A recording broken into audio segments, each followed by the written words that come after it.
Calls to stop Jobkeeper early. Let's have a look.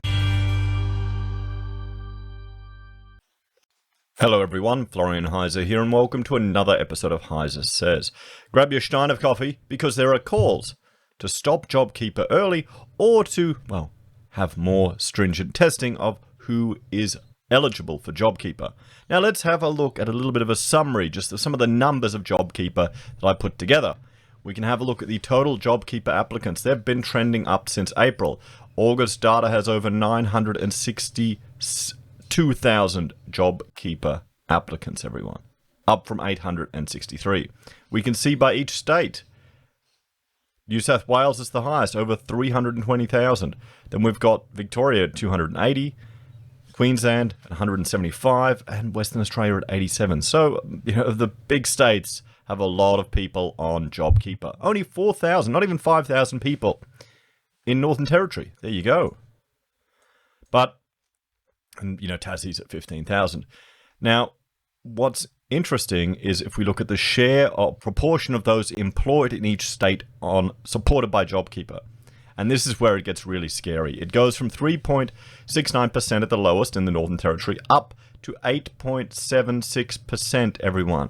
That means nearly 9% of the people employed in Victoria are being supported by Jobkeeper. Now, how many of those businesses are zombie companies? This is future generations' burdens being used to prop up businesses that may not be viable anymore. And, there's the question, there's the concern. In many ways, I'd say this could be hiding the true unemployment effect. But also, you've got to realize there are going to be a lot of businesses that are getting Jobkeeper that don't need it. But it would be an unfair competitive advantage for a competitor getting Jobkeeper. And then if you didn't take it, you'd be left out. This is the problem with government intervention. I know, I've met people that are getting it as a sole business proprietor, and I don't blame them for taking advantage of it. I mean, if the government's stupid enough to give you free money, people should take it, because we're all going to pay it back one way or another eventually. So calls to end it, and the media's going, oh, it's going to end it early or to stop it.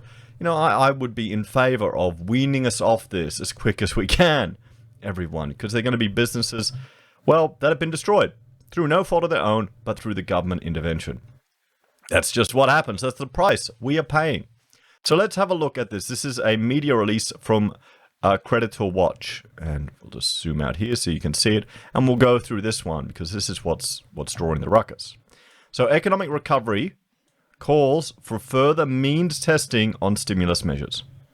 So means testing. They want to make sure that the people who are getting these stimulus measures actually need it. But the question is, should it be targeted? Should it just be a means test, or should it be targeted at specific industries? Or should we even have it at all? Should we advocate for some free market creative destruction in the economy to give opportunities for new players to enter the field, for another generation to swoop in and maybe build something up? Because they bloody well can't in housing, because they're chucking everything at housing there to prop it up. That's just what's happening here in Australia, guys. That's our kit. That's our bag. So, further means tests are warranted on government stimulus programs, given better than expected trade payment data and strong economic growth, according to leading commercial credit bureau, Credit Watch. The latest Credit Watch business risk review shows that debtors took an average of 33 days to pay their bills in November versus 16 days in November 2019. The number of days businesses took to pay their bills peaked for the year in June at 47. And if we can jump over here, we can see the late payment chart. And we can see number of days a payment is overdue by industry. We can see agriculture and fishing. Here's my sector, construction. There you go. Not too bad, guys. Not too bad. We're not at 40 days, although I've been up here before with some people. I mean, that's anyone who's run a business and has had to chase up invoices. It's not fun. It is not fun ringing up people going, when you're paying. Everyone's all nice and friendly, but look at trade, transport, postal, and warehousing. Look at that, 90 days. This is past due, so you could have 90-day terms and then be paying after that.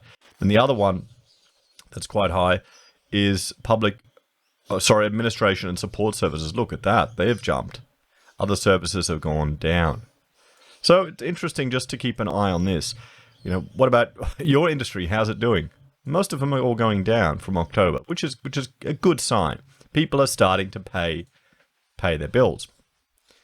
The recovery in payment data is a clear indicator that the economy is on the way back, supported by better than expected GDP numbers for the September quarter, with economic growth sitting at 3.3%. As a result, there's potential for the federal government to consider introducing further means tests for economic stimulus, such as Jobkeeper, to reduce pressure on the public purse and allow economic conditions to normalize, said Creditors Watch CEO Patrick Coughlin. Now, I mean, honestly, he's right there. This is a sign of improving economic conditions. It's not that big, is it? But still that it's improving, because what this is telling us, it's businesses aren't doing the old free credit, stretching people out. Hopefully, then when trading while insolvent is no longer allowed, this is a sign that some sectors will be okay. Hopefully, but not in manufacturing. Look at that. That's spiking up.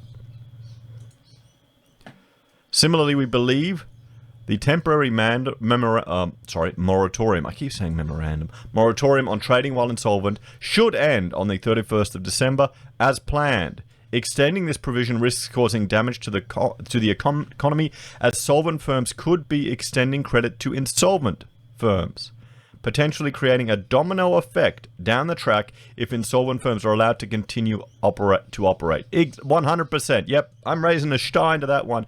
I agree with you there, mate. 100%. That's what really scares me, guys. That's what scares me so much. It's probably just because of my experience in having dealt with dodgy people. And anyone in business, you've encountered them. It happens sometimes. It's just part of the game. But that's the scary thing. That could snowball. Since April 2020, over 3,000 Australian companies have avoided going into external administration compared to 2019. Creditor Watch chief economist Harley Dale noted consistent credit inquiries during the pandemic also indicated the economy is tracking well. There was a small spike in credit inquiries in June and July, a flow-on effect from strained conditions during the lockdown. But credit inquiries fell in September and October, with a small rise in November. This is evidence that business conditions are returning to pre-COVID levels. The good news is that payment times are down in every state and territory in November when compared to a year earlier. New South Wales and Western Australia are the best performing states. So industry-specific payment times, best performing sectors. It's pleasing that agriculture, forestry and fishing sectors have shown the best month-on-month improvement from October to November, and also the best annual improvement following a decade of drought and other natural disasters such as floods affecting payment times in this sector. It's also gratifying that businesses in the education sector are starting to pay their bills more promptly, given this is one of the sectors hardest hit by the pandemic, with international students not able to pay fees for local courses. It's to be expected that payment times in information, media and telecommunications are improving, given demand for products and services in this sector have been heightened as people continue to work from home. Payment times trending down month on month in accommodation and food services are also good for a sector that was decimated during the lockdown and due to forced closures.